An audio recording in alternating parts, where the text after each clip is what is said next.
होंगे जिनसे आपको डरावने वाला एकदम से एक्सपीरियंस कह सकती हूँ हुआ हो? उनके साथ रेप हुआ मान लो, तो वो रेप की घटना को जब फील कर रहे होते हैं तो उस समय वो टेम्परेरी ऊंचाई से हमें डर लगता है, पानी देखते ही वो डर जाते हैं कि हमें पानी में नहीं उतरना है, हमें आग में नहीं जाना है। अनजाने जो भय या अनजानी जो आदतें या अनजानी जो लाइकिंग डिसलाइकिंग जो होती है ना, उसके पीछे पास्ट लाइफ का बहुत बड़ा रोल होता है। कि लोग जब आत्महत्या कर लेते हैं तो क्या फिर उनका जन्म होता है? तुमने जिस भावना के साथ तुमने सुसाइड किया, वो मृत्यु के समय तुम्हारी चेतना पे था वो भाव, तो तुम अगला जन्म जब लोगे ना, तुम्हारा जीवन सुखद नहीं होगा, बड़ा दुखद होगा। कि बड़े याचना के साथ लेके जाया जाता है, बहुत तकलीफ के साथ लेके जाया जाता है। वहाँ स्वर्ग भी होता है, वहाँ नरक भी होता है। तो स्वर्ग नरक की जो कामना है ना, ये हमारा प्रकार से मानसिक समझो कि एक अधूरी वासनाओं के लिए हमने ऐसा गढ़ दिया, ऐसा वर्ड। शास्त्र इसने लिखे, पुरुषों ने लिखे, महिलाओं ने नहीं लिखे। इसलिए पुरुषों ने जो शास्त्र जब लिखे तो उन्होंने शराब और शवाब की कामना कर दी कि भाई ऊपर जाओगे तो ये सब मिलेगा। क्या मिलेगा? अप्सराएं, मेनकाएं, ये सब मिलेगी।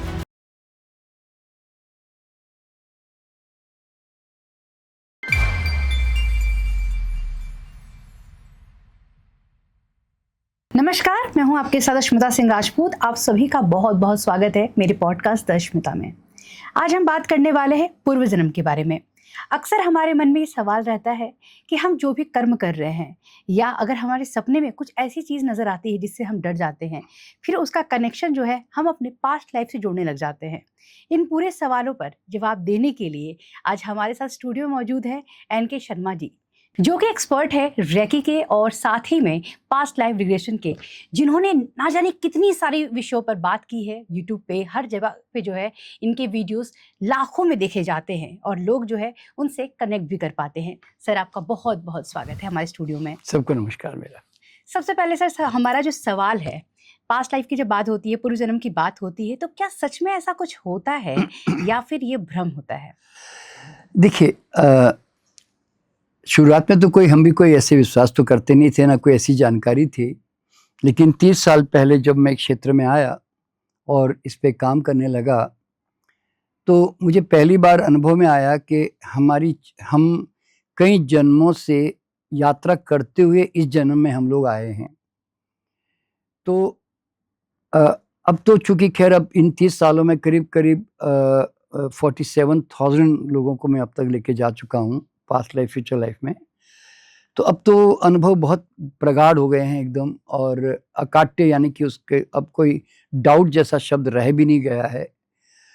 तो 100% इस धरती पर जो एक रिप्रोडक्शन और मल्टीप्लिकेशन जो कंटिन्यूटी में चलते जा रहा है, मतलब प्लांट पैदा हो रहे हैं फिर ख़त्म हो रहे हैं, जानवर पैदा हो रहे हैं फिर ख़त्म हो रहे हैं, मनुष्य ख़त्म, मतलब मानव ख़त्म हो रहा है फिर आ रहा है। तो डेफिनेटली ये सब जितने भी जो घटनाएं चल रही है, वो कई जन्मों से उसकी सोल जर्नी वो कंटिन्यूएशन में चलती जा रही है वास्तव में, ठीक है ना। इसीलिए पूर्व जन्म 100% होता है। और एक चीज़ आप देखते हैं कि पूर्व जन्म पे और विश्वास करने का कारण क्या होता है कि अ, अगर हम पेड़ को दिमाग में लें तो आप अनुभव करेंगे कि हर पेड़ जो है एक जनरली उनकी पत्तियां आसपास में एक जैसी होती है ना। उनकी पेड़ की इस पत्तियों को देखकर हम पहचान कर लेते हैं कि ये फलाना पेड़ है, ठीक है ना। लेकिन मनुष्य को जब आप देखते हैं तो आपको लगता है कि उसके अंदर बिल्कुल अलग-अलग स्वभाव, अलग-अलग टैलेंट और अलग-अलग उसके व्यवहार को हम अनुभव कर रहे होते हैं। तो इसका मतलब ये है कि कहीं न कहीं उसके अंदर इस प्रकार का ब्लूप्रिंट लेकर आया हुआ होता है। फिर हम ये भी अनुभव करते हैं कि जो व्यक्ति पैदा हुआ है तो उसके हाथों की जो रेखाएँ हैं, वो हर एक की बड़ी अलग-अलग सी रेखाएँ हैं। देखो ना, अगर पैदा हो रहा है रोबोट की तरह, तो फिर सबकी रेखाएँ जैसे एक जैसी मेंटल लाइन, एक जैसी लाइफ लाइन, या उसके माउंट्स वगैरह होते हैं, उसके फिंगरप्रिंट्स भी होती है, तो वो हर व्यक्ति की फिंगरप्रिंट्स बड़ी डिफरेंट होती है। तो ये सब इतना डिफरेंस कहाँ से आया, क्यों आया? और हर एक की कुंडली भी बनती है जन्म ज्योतिष के अनुसार, तो वो कुंडली बनती है वो भी बिल्कुल डिफरेंट होती है। एक ही परिवार में 4 बच्चे हैं तो चारों की अलग-अलग कुंडलियाँ बनती है, अलग-अलग स्वभाव के लोग होते हैं। तो डेफ़िनेटली कहीं न कहीं पूर्व जन्म से कुछ कमा के आया है, इसीलिए आज वो अपने आप को रिप्रेजेंट कर रहा है इस जन्म में, ये समझ, इसलिए पूर्व जन्म को मतलब समझना या मानना जरूरी हो जाता है फिर। सर ये बताइए कि आपने इतने लोगों का रिग्रेशन किया है, कुछ ऐसे लोग होंगे जिनसे आपको डरावने वाला एकदम से एक्सपीरियंस कह सकती हूँ हुआ हो? नहीं, इसमें क्या होता है स्मिता जी के डरावने वाले जैसे एक्सपीरियंस उतने ज़्यादा तो नहीं होते। इसका कारण क्या होता है, क्योंकि जनरली जब लोग हमारे पास आते हैं तो वो अपनी समस्याएं लेकर आते हैं और हमें उस समस्याओं को उनके साथ जोड़ना होता है। तो ज़्यादा से ज़्यादा जो डरावना थोड़ा बहुत जो लोग डरते हैं वो ये कुछ अगर मान लो पूर्व जन्म में जाकर उन्होंने देखा कि उनके साथ रेप हुआ मान लो, तो वो रेप की घटना को जब फ़ील कर रहे होते हैं तो उस समय वो टेम्परेरी 2-3 मिनट के लिए थोड़ा-सा मतलब अपसेट हो जाते हैं या वो थोड़ा-सा रो रहे होते हैं या थोड़ा-सा परेशान हो रहे होते हैं ऐसे। पर वो 2-3 मिनट के लिए होता है, उससे ज़्यादा, क्योंकि हम उसको तुरंत वहाँ से जंप करवा के वो सिचुएशन ही चेंज कर देते हैं हम लोग। और कई लोग अंधेरे में कोठरी में किसी ने उनको जेल में डाल दिया होता है मान लो, और वो डर रहे होते हैं, तो वो डर उनको उस समय बड़ा डर लग रहा होता है। तो वो डर तो थोड़ी अगर जैसे ही उन्होंने बता दिया, तो हम थोड़ी देर तक उसको डर को मतलब उसके घटनाक्रम को जानने के बाद हम तुरंत उसमें से शिफ्ट कर देते हैं और जंप करवा देते हैं दूसरे एरिया में। ऐसे तो कई लोगों का मर्डर हो रहा होता है, कई लोगों को कोई आके उनका गला काट रहा होता है, मार रहा होता है, तलवार घोंप रहा होता है। तो ऐसी घटनाएँ जब देखता है ना, तो हम उसको कुछ देर ही दिखाते हैं, पर ये घटना देखने से उसका फ़ायदा भी होता है। फ़ायदा किस तरह से होता है कि जब वो मान लीजिए कि कोई अंधेरे को देखा उसने, या उसने देखा कि मैं पहाड़ से नीचे गिर रहा हूँ या मुझे किसी ने जला दिया आग लगा के मुझे, तो इस जन्म में जो उसको उसकी जो आफ्टर इफ़ेक्ट एक फ़ियर, फ़ोबियाज़ या बॉडी में कुछ सिम्पटम जो उस आपकी बॉडी में जो महसूस हो रहा होता है ना, वो सिम्पटम एक बार रीलाइव करते ही वो खत्म हो जाते हैं। यानी कि पास्ट लाइफ का नियम क्या है कि if you relive the experience you are relieved. इसीलिए वो पूर्व जन्म में जाकर अपने फियर फोबियास को क्लियरली देख लेता है ना, कि मैं पानी में डूब गया था, मैं ऊंचाई से गिर गया था, तो वो सब आते ही फिर वो खत्म हो जाता है। अब जैसे एक महिला अभी रिसेंटली मेरे पास आई थी, उसको कार चलाने में बहुत दिक्कत हो रही थी, वो कभी जाती नहीं है उसके अंदर। तो हमने तो पिछले जन्म में चूंकि उसका कार एक्सीडेंट से ही डेथ हुआ था, इसलिए वो उसके माइंड में उसी की ही छाप थी, उसके फिर यंग लड़की थी अभी। तो मतलब ये सब 1980 की बात थी, जब वो यंग थी, तब उस समय की वो घटना थी जब वो मरी थी कार में। तो उसके कारण वो माइंड में उसके छाप बैठ जाती है। तो वो डर जैसे हम निकाल देते हैं, जब क्या होता है पास्ट लाइफ में, इसको थेरेपी कहते हैं, कि हम उस घटनाक्रम को दोबारा रिलाइव करके हम उसको दिखाते हैं। तो दिखाने के बाद में फिर वो उनके अंदर से रिलीज हो जाती है, और वो जब लौट के आते हैं, अब वो कार चला रही है आराम से, अब उसको कोई दिक्कत नहीं है। क्यों? वो डर, उस फ़ियर फ़ोबिया खत्म हो गया उसके अंदर से। तो इस तरह से तो मतलब बहुत ज़्यादा गलत नहीं देखते, क्योंकि हम दिखाते नहीं है इसलिए नहीं देखते, मैं यूँ कह सकता हूँ। क्योंकि सर फ़ियर फ़ोबिया की आप बात कर रहे हो, उससे जुड़ी 1-2 सवाल मैं कर लेती हूँ। अक्सर लोगों को हमने सुना है कि अरे यार ऊँचाई से हमें डर लगता है। पानी देखते ही वो डर जाते हैं कि हमें पानी में नहीं उतरना है, हमें आग में नहीं जाना, या बहुत सारी ऐसी चीज़ें होती हैं जिनसे उनको फ़ोबिया होता है। तो आप इसको किस तरीके से देखते हैं? नहीं, देखिए क्या होता है कि पहली बात तो आपके अनजाने जो भय या अनजानी जो आदतें या अनजानी जो लाइकिंग डिसलाइकिंग जो होती है ना, उसके पीछे पास्ट लाइफ का बहुत बड़ा रोल होता है। यूँ, तो जनरली जितने भी जो फ़ियर फ़ोबियाज़ होते हैं, वो तो अधिकतर या तो इस बचपन से जुड़ते हैं हमारे साथ, कि भई बचपन में आपको लिफ्ट में गए तो आप लिफ्ट अटक गई तो आपको लिफ्ट का डर लगने लग गया, जो पहले नहीं था आपके अंदर, ऐसा होता है ना? या आपको आप किसी कार में एक्सीडेंट चलाते एक्सीडेंट हो गया, तो आपको एकदम कार चलाने में थोड़ा डर लगने लग गया। तो कुछ तो इस जन्म के ज़्यादा होते हैं, पर अधिकतर जो है हमारे फ़ियर फ़ोबियाज़ पिछले जन्म से ज़्यादा होते हैं, पर वो पिछले जन्म से जो होते हैं वो थोड़े से अजीब से होते हैं। जैसे ऊँचाई पे जाते ही उसको मतलब ऊँचाई वर्ड सुनते ही उसको डर लगने लग जाता है, ऊँचाई शब्द से। और अगर पानी का नाम, या तो पानी को देखते ही वो स्विमिंग पूल में कभी जाएगा नहीं, उसको स्विमिंग पूल से डर लगेगा, क्योंकि पानी में उसकी डूबकर मान लो मृत्यु हुई थी। और यहाँ कोई लोग है ना, कमरे में अंधेरा ज़रा भी पसंद नहीं करते, रोशनी ही चाहिए अंदर कमरे में, नहीं तो वो परेशान हो जाते हैं। तो क्यों? उनके अंधेरे में काल कोठरी में किसी ने डाल के उनको मार दिया था, तो वो अंधेरे का डर उनके दिमाग में बैठा रहता है। तो इस तरह की जो घटनाएं होती है, जो हमारे कई फियर फोबियाज पिछले जन्मों से कनेक्टेड होते हैं, तो इसलिए जैसे वहाँ रिलीज होता है, यहाँ पर वो खत्म हो जाता है फिर। और बचपन के अगर होते हैं तो बचपन के भी हम साथ साथ में ठीक कर देते हैं, क्योंकि पास्ट लाइफ का मतलब ये नहीं है कि केवल पिछले जन्मों में ही जाना। पास्ट लाइफ का मतलब है इस लाइफ का भी पास्ट लाइफ, पास्ट यूं मतलब पास्ट मेमोरीज जो होती है उसको रीप्रोग्रामिंग की जा सकती है by NLP and by subconscious की प्रोग्रामिंग करके उसको ठीक कर सकते हैं, उसको कोई दिक्कत की नहीं उसमें।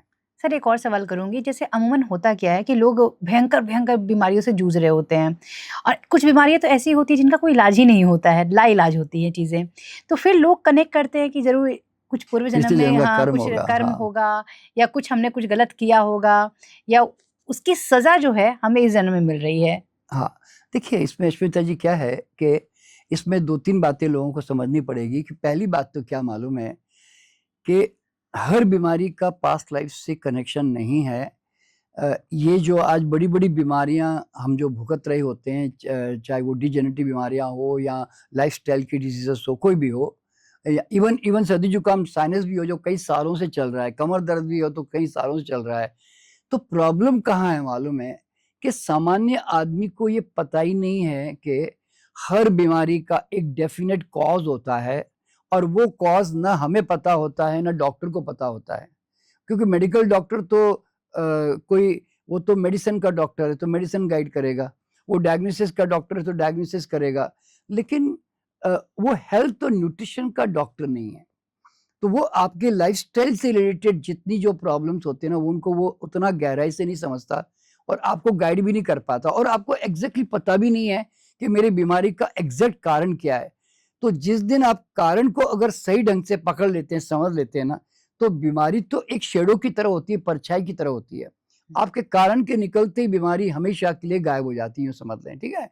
अच्छा, फिर हेल्थ की जो कॉज़ चाहिए, जिससे बॉडी में हेल्थ बिल्डअप हो, तो आप मुझे बताइए, हेल्थ का एक भी कॉज़ हम नहीं देते। हम वही पुरानी आदतें, वही पुराना खान-पान, वही पुरानी सोच, वही पुरानी लाइफ़स्टाइल को लेके जी रहे होते हैं, तो हम कैसे ठीक हो जाएँगे?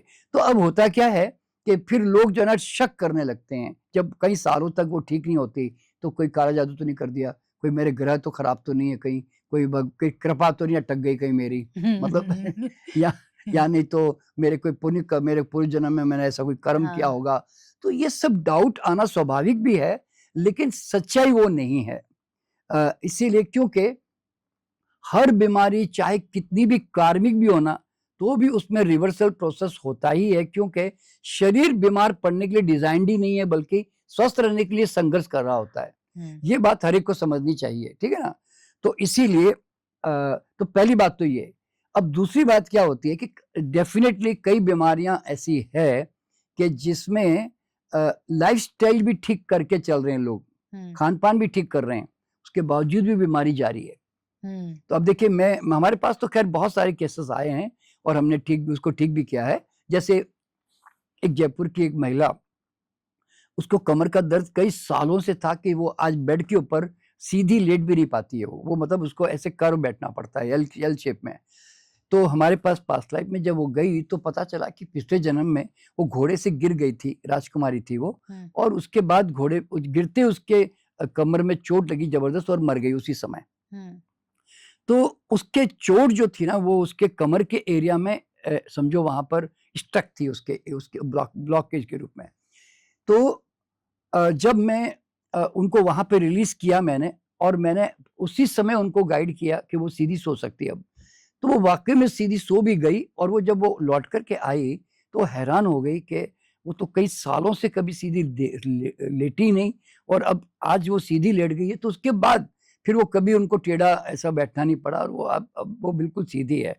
तो कई बार क्या होता है ऐसे-ऐसे कॉज़ेज़ होते हैं। अभी जैसे एक भारती नामक एक चेन्नई से महिला आई थी हमारे पास, जिसको सारे बॉडी में जॉइंट्स पेन थे, 25 साल की लड़की थी। हुँ, तो मैंने सोचा कि शायद उसका परिवार की हिस्ट्री पूछी, तो थोड़ा सासू के साथ उसकी बनती नहीं थी।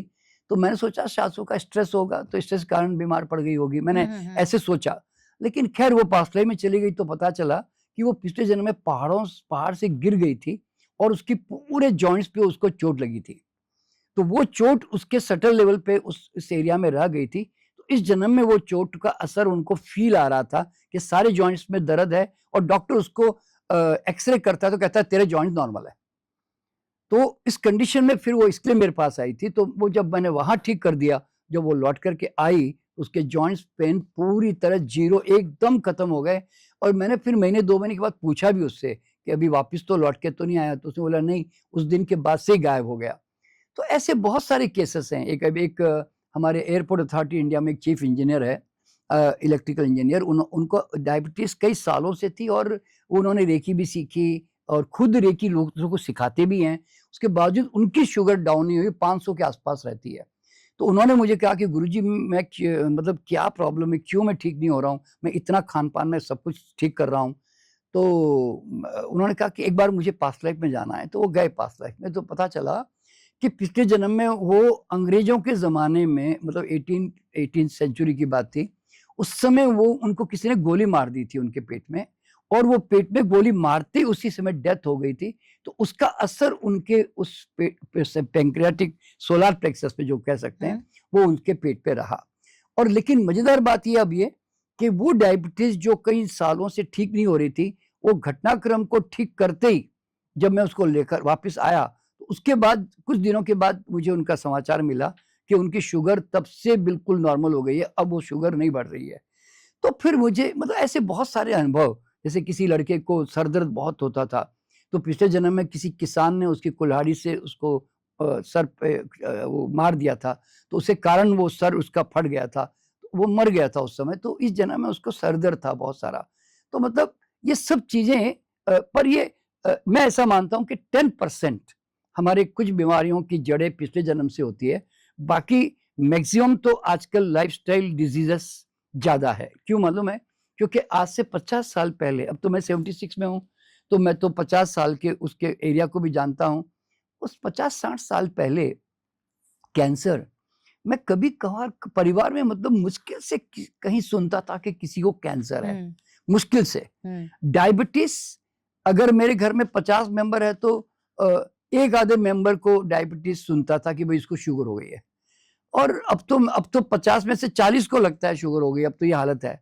तो सवाल क्या होता है, टाइमली जो है ना, बीमारियाँ सब बढ़ती जा रही है, और उनका कोई कारण पिछले जन्म से ऐसा नहीं मान के चलता मैं। पर हाँ, कुछ बीमारियाँ अगर अच्छी लाइफ़स्टाइल ठीक करने के बावजूद भी ठीक नहीं हो रही है, तो डेफ़िनेटली वो पास्ट लाइफ़ से कनेक्टेड है, ये पक्की बात है। सर, आप जैसे बता रहे हैं कि पास्ट लाइफ के बारे में, और ये कोई अगर डेथ करता है, कोई अगर किसी की मृत्यु हो जाती है और उसकी बीमारियाँ अभी भी इस लाइफ में जो है उनको दोबारा फेस करनी पड़ रही है। लेकिन हम ऐसा सुनते हैं सर कि अगर इंसान मरता है, इसकी मृत्यु हो जाती है, तो उसका शरीर अगर दूसरी बदलता है, क्योंकि हर बार जो है जन्म होगा तो शरीर बदलेगा। तो शरीर बदलने के बाद फिर बीमारियाँ कैसे टिक रही हैं? देखिए क्या होता है, हम अल्टीमेटली किस चीज़ के बाय प्रोडक्ट हैं? हमारी चेतना, और चेतना के ऊपर जो संस्कार हम जो लेकर आते हैं, हमारा एग्जैक्ट आउटर जो ब्लूप्रिंट है ना, हमारा आउटर ब्लूप्रिंट उसके अनुसार बनता है। समझे ना आप? क्योंकि बाहर के ब्लूप्रिंट से अंदर का नहीं बनता। अंदर जो माल जो बोलते हैं ना, सॉफ्टवेयर लेकर आया हूँ, एग्जैक्टली उसके अनुसार बाहर की चीजें हमारे हाथों में, हमारे शरीर में, हमारे चेहरे पे, बनावट में, वो चीजें आकर हमें हमें मिलती है। क्लियर?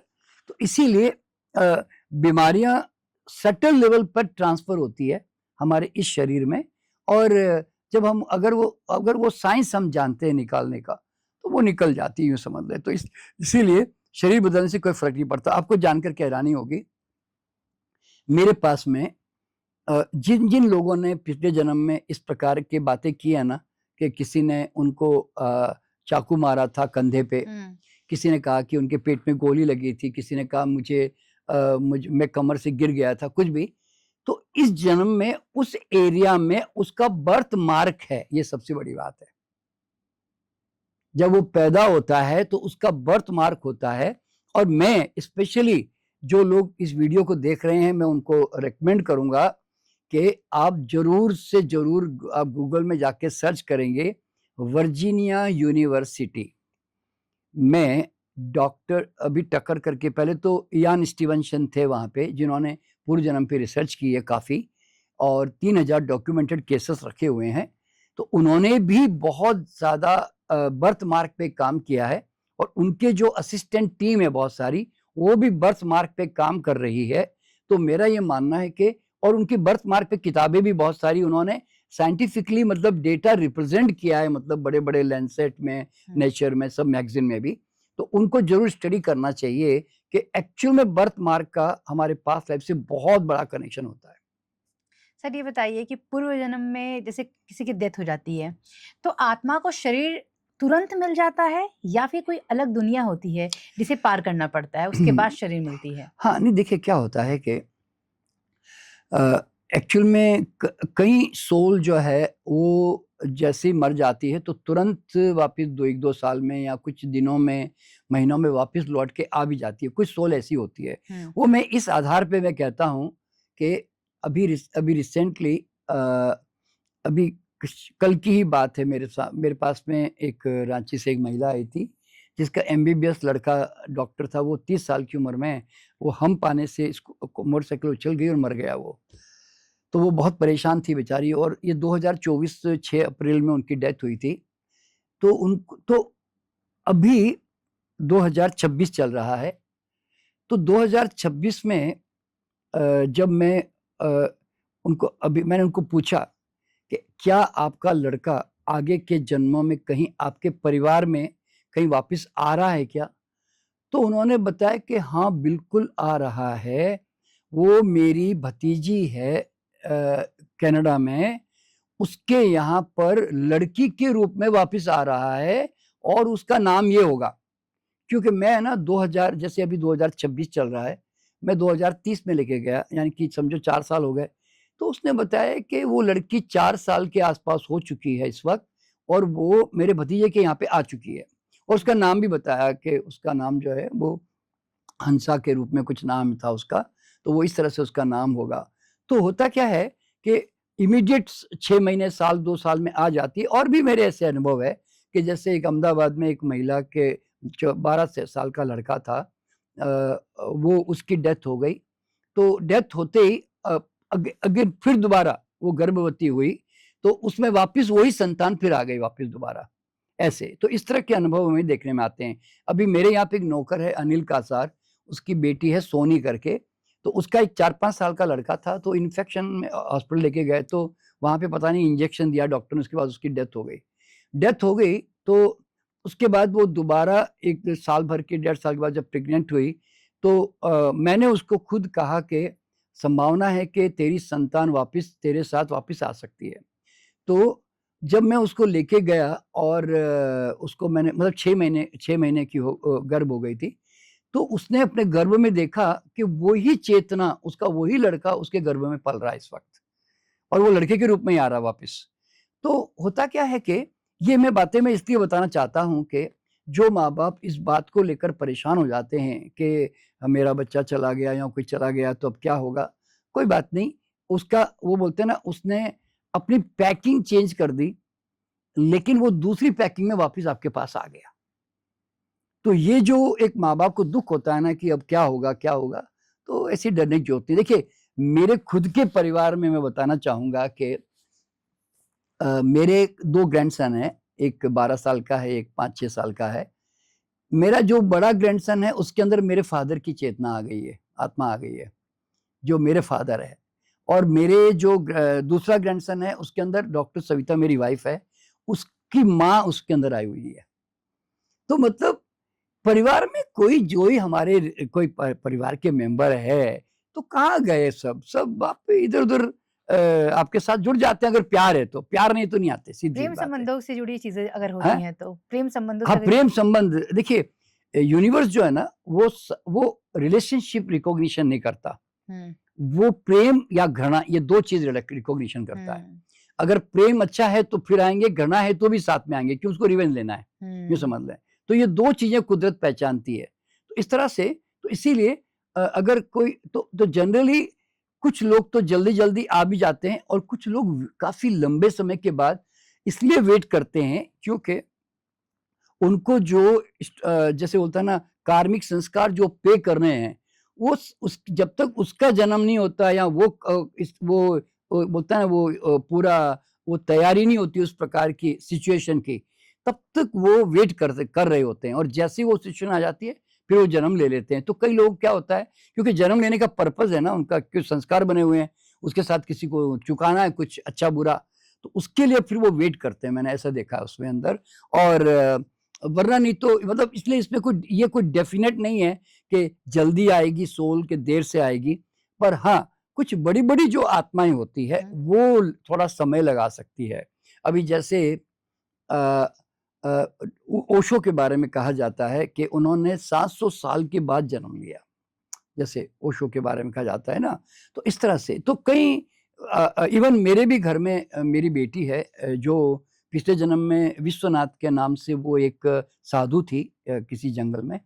तो 1000 साल के बाद वो जन्म ले रही है। उसके पहले बीच में उसका कोई जन्म मतलब अनुभव में नहीं आ रहा है, मतलब जब मैं उसको लेके जाता हूँ तो अनुभव में नहीं आ रहा है। तो इसको मतलब जब भी जाती है तो वो 1000 साल के पीछे का ही देखती है, उसके पहले देखती भी नहीं है। तो ऐसा डाउट आता है कि भाई शायद उसके बीच में जन्म नहीं है, शायद यूँ। और तो ऐसे अलग-अलग लोगों का है ना, ऐसे अलग-अलग पता चलता है कि किस मतलब अलग-अलग समय से लोग आ रहे होते हैं इवन यूँ। देखिए, मेरी खुद की जो है समझो कि जो मेरा पिछला जन्म था, तो मेरे पिछले जन्म में जो है मैं ऑलरेडी 1920 के आसपास मेरी डेथ हो गई थी, मतलब काफ़ी 102 साल की उम्र में, जब मैं बाबा था पिछले जन्म में। उसके बाद में अ, मुझे कम से कम 30 साल लगे मुझे वापस जन्म लेने में। अब वो 30 साल क्यों लगे, हो सकता है मैं उस स्थिति का वेट कर रहा हूँ, सिचुएशन की वेट कर रहा हूँ, ऐसे उस मान लो, या किसी के इंतज़ार के चक्कर में मेरा ऐसा जन्म हुआ, तो 30 इयर्स के बाद जाकर जन्म आया। तो ऐसे अलग-अलग लोगों का मैं अलग-अलग तरह से देखता हूँ, मैं यूँ समझ लो। दुश्मनों की अगर बात करते तो कहते हैं ना, ये दुश्मन मुझे लगता है मेरा पूर्व जन्म से ही है, पुराना दुश्मन है ये, हाँ, पिछले जन्म का इससे मेरा कुछ रहा होगा। हाँ। क्या है ये सर? हाँ, नहीं ये पक्की बात है। देखिए पहली बात तो हर व्यक्ति को समझना क्या मालूम है, इस संसार में कोई ऊपर आसमान में बैठकर है ना डिसीजन मेकर नहीं है, कोई कंट्रोलर नहीं है कि कोई तुम्हारी मर्जी आए तो तुम्हारे पास अच्छा बुरा आदमी भेज दे ना भेज दे, ऐसा नहीं है। हम इस संसार में हर चीज के चुंबक बनकर आते हैं। यानी कि चुंबक का मतलब है हमारे संस्कार, हमने जो मूवमेंट टू मूवमेंट जो भाव विचार कर्म हमने किए हुए होते हैं, उसके संस्कार बनते हैं, ठीक है ना। तो एग्जैक्टली उस संस्कारों के अनुसार हमारे आसपास अच्छे लोग बुरे लोग, अच्छी परिस्थितियां बुरी परिस्थितियां, कम पैसा ज्यादा पैसा, ये संयोग अच्छे संयोग बुरे संयोग सब अपने आप घटित होते चले जाते हैं। तो मतलब ये सब ऑलरेडी डिजाइंड है, क्योंकि उसका बीज पड़ चुका है, ठीक है ना। तो उसके कारण फिर हमें वो तकलीफ देने आता है। अभी देखिए मेरे पास में अभी कुछ दिनों पहले एक कॉर्पोरेट की कोई एक लड़की आई, नोएडा से थी शायद वो। तो उसके पति के साथ है ना 25 साल शादी हो गए उसके। अब वो अब उनके साथ जो संबंध है ना पति के साथ, वो ऐसे हैं, न छोड़ते बनता है न पकड़ते बनता है। मतलब बार-बार झगड़ा होता है, बार-बार डाइवोर्स की बात होती है, लेकिन छोड़ते नहीं हैं आपस में। तो वो बोलते क्यों नहीं छोड़ पा रहा? हस्बैंड भी जो है थोड़ी देर गलत व्यवहार करता है, फिर वापस नॉर्मल होके माफ़ी माँग लेता है या कुछ भी कर लेता है। तो बोलता है कि मैं क्या करूँ, कुछ समझ नहीं आता बोले, तो इसीलिए उसको जाना था। तो पूर्व जन्म में जाकर उसने क्या देखा कि उसका जो वर्तमान में जो हस्बैंड है, वो 18 साल की एक लड़की थी पिछले जन्म में, और ये जो औरत है, ये लड़का थी उस जमाने में 25 साल का, इसने उसका रेप किया था। तो रेप किया था तो उसके बाद में वो लड़की ने जो है सुसाइड कर ली थी। तो उसके बाद में अब वो इस जन्म में वो पति बन के आई है, तो अब वो अच्छा, वो पति अब इसको तंग तंग कर रहा, मतलब उसका बिहेवियर जो नेगेटिव उसके प्रति जो नेगेटिव रहता है ना, पति को खुद को नहीं मालूम कि why I am negative towards हर, क्योंकि उसको खुद को नहीं पता होता। और वो है ना, कई बार वो एक गलत व्यवहार करता है ना, उसके प्रति एक गलत भाव पैदा करता है, झगड़ा करता है, लेकिन बाद में जाकर वो पता नहीं रियलाइजेशन भी करता है कि मैं ऐसा क्यों कर रहा हूँ। वो कहता भी है उसको, अपनी पत्नी को, पता नहीं मेरे से ऐसा क्यों हो रहा है, मैं खुद नहीं समझ पा रहा हूँ। तो इसके लिए वो आई थी। तो इसका मतलब क्या होता है कि कहीं न कहीं हमारे अंदर जो किसी के प्रति जो नेगेटिव भाव होता है ना, वो ऐसे नहीं होता। वो बिल्कुल नियम से वो चीज़ें घट रही होती है, ऐसे इस तरह से। तो ऐसे बहुत सारे उदाहरण जो है ना मैं परिवार में देखता हूँ कि जैसे एक लड़की जो है पिछले जन्म में उसने माँ को बहुत तंग किया हुआ होता है, ठीक है ना? तो और माँ की सेवा भी नहीं की, मतलब उच्छृंखल लड़की थी, मतलब, और वो माँ की सेवा नहीं कर पाई, और घर में कोई लड़का भी नहीं था, तो वो है ना, उसकी आशा में मर गई बेचारी, मतलब उसके इंतजार करते करते, और मतलब वो बेड रिडन होके मरी। इस जन्म में वो लड़की हैंडीकैप पैदा हुई और बेड रिडन है, मल्टीपल स्क्लेरोसिस है उसको। जो उसने कर्म करे थे उसके कर्म किए, अब जो है, तो मतलब क्या होता है कि तो मतलब अगर हम किसी को मतलब व्यवहार ढंग से नहीं करते हैं, तो उसका रिवर्स एक्शन वापस हमारे जीवन में किसी न किसी रूप में आता है, और हमें उसका भुगतान करना पड़ता है, यूँ समझ लें। तो इस तरह से मतलब जीवन ऐसे ही चल रहा होता है। तो समझना क्या मालूम है, सब कुछ संसार में बड़ा नियम से चलता है, अच्छा बुरा गलत और अगर आपने रियल में अच्छे कर्म किए हैं, तो आपके आसपास अच्छे लोग आएंगे, आपकी मदद करेंगे, समय पे आके खड़े होंगे। आपके पैसों की कमी आ गई तो अचानक आपके जीवन में पैसे आपको मिल जाएंगे उस समय, और आपका काम फटाफट बन जाएगा। तो और मतलब और आपको समय पर मार्गदर्शन मिलता रहेगा। क्यों? आपने उसके बीज डाले हैं, इसलिए। सर अब हम बात कर लेते हैं हाँ। कि लोग जब आत्महत्या कर लेते हैं तो क्या फिर उनका जन्म होता है? हाँ, देखिए क्या होता है, आत्महत्या जो है वो एक जो डिप्रेशन में आकर या नेगेटिव भाव में आकर करता है ना, तो उसको इस बात को समझना, हर एक सुसाइड करने वाले को समझना बड़ा ज़रूरी है कि तुमने जिस भावना के साथ तुमने सुसाइड किया, वो मृत्यु के समय तुम्हारी चेतना पे था वो भाव। तो तुम अगला जन्म जब लोगे ना, तुम्हारा जीवन सुखद नहीं होगा, बड़ा दुखद होगा। क्यों? हम मरते वक़्त जो भाव हम दिमाग में रखते हैं ना, वही भाव से हमारी वापस अगली जर्नी शुरू होती है। तो बचपन से ही हम थोड़े नेगेटिव, डिप्रेस्ड और जीवन के प्रति रुझान, वो सब हमारा चेंज हो चुका होता है। इसीलिए कभी भी जो है आत्महत्या करने से पहले 10 बार सोचना कि आगे आने वाला जीवन भी तुम नष्ट कर रहे हो, यूँ समझ लेना।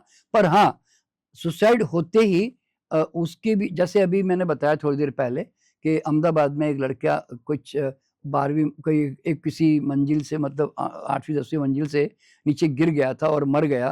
तो 12 साल का था, तो वो उसने आत्महत्या की थी कोई स्कूल के सब्जेक्ट के चक्कर में। लेकिन वो 1-2 साल में फिर उसके उनके घर में फिर पैदा होके आ गया। तो मतलब जो है वो देखिए, शरीर जब हम छोड़ते हैं ना, तो उस समय हम नॉर्मल लाइफ में फिजिकल मेंटली डिस्टर्ब होते हैं। लेकिन जैसे शरीर से मुक्त हो जाते हैं ना, फिर हमारी चेतना बहुत हल्का, बड़ा लाइट, बड़ी अच्छी एनर्जी फील करती है, क्योंकि शरीर से मुक्त होने के बाद में we feel more lighter.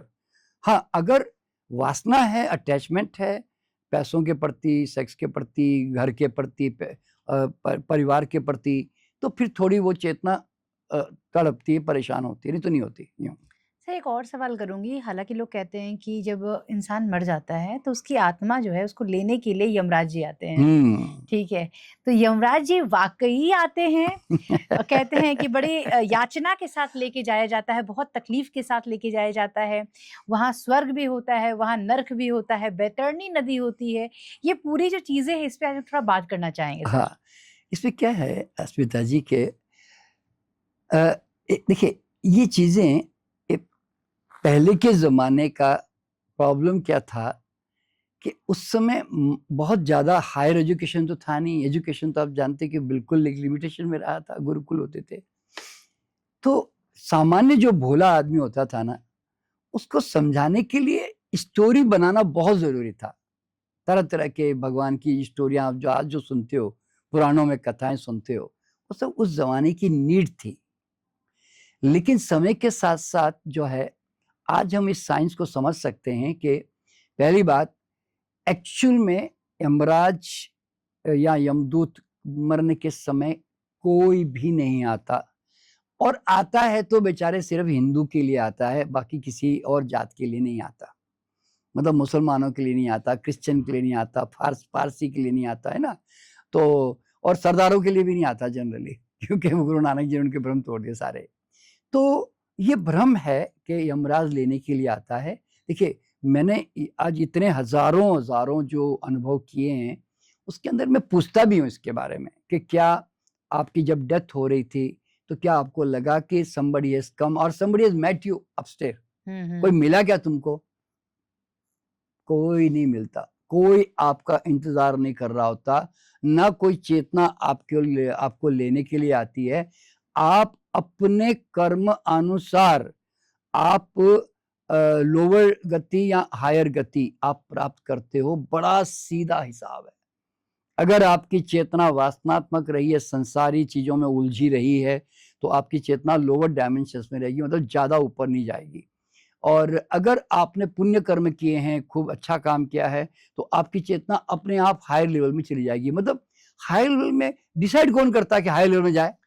Decide इस बात से होता है कि जितना ज्यादा बंधन उतना ज्यादा नीचे, जितना ज्यादा बंधन खत्म तो उतनी पतंग ऊपर। समझे ना? सीधा हिसाब है। मतलब कोई डिसीजन मेकर नहीं है। मैंने इसके ऊपर एक कविता लिखी कि नियम से कोई तरे न पत्थर, घी ना नीचे जाए, कुदरत के कानून में राम ना अड़े आए। तो इसीलिए कहीं पर भी कोई बीच में नहीं है। तो पहली बात तो ये समझ लें। और ऊपर जब लोग समझते हैं कि अब ऊपर चला गया, तो लोग जनरली मरने के बाद क्या बोलते हैं? स्वर्गवासी, हमारे पिताजी स्वर्गवासी नाम लगा देते हैं। तो मैं बड़ा हंसता हूं कई बार कि सारा जीवन तो कमबख्त नरक में जी गए और ऊपर स्वर्ग में जाएंगे कैसे भाई?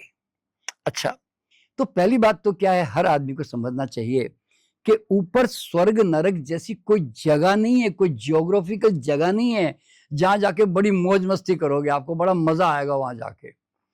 तो स्वर्ग जो है ना, ये हमारे अनफुलफिल्ड डिजायर का रिफ्लेक्शन है। यानी कि हमारी जो अधूरी वासनाएं हैं उनका उनका उनका प्रक्षेपण है, समझे एक प्रकार से।